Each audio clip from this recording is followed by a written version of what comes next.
மக்களின் சொத்துக்களை கொள்ளையிடுவதை வெற்றிகரமாக நிறுத்தியுள்ளது. பிரதமர் பெருமிதம். தேர்தலுக்கான பங்களிப்புகள் நிர்ணயிக்கப்பட்டுள்ள வழிகாட்டுதல்களுக்கு இணங்க வேண்டும். வணக்கம். சலாம் மலேசியா மடானி.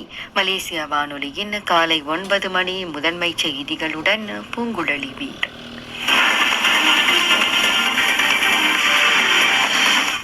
செப்டம்பர் 15 கத்தார் டோஹாவில் நடைபெறும்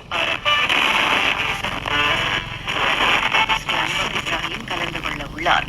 கத்தார் மீதான இஸ்ரேலின் தாக்குதல் குறித்து விவாதிக்க நடைபெறும் அக்கூட்டத்திற்கு அவருடன் வெளியுறவு அமைச்சர் டத்தோஸ்ரீ முகமது அசானும் மூத்த அதிகாரிகளும் செல்கின்றனர். இக்கூட்டத்தில் பிரதமரின் பங்கேற்பு கத்தாருக்கான மலேசியாவின் முழு ஆதரவை புலப்படுத்துகிறது.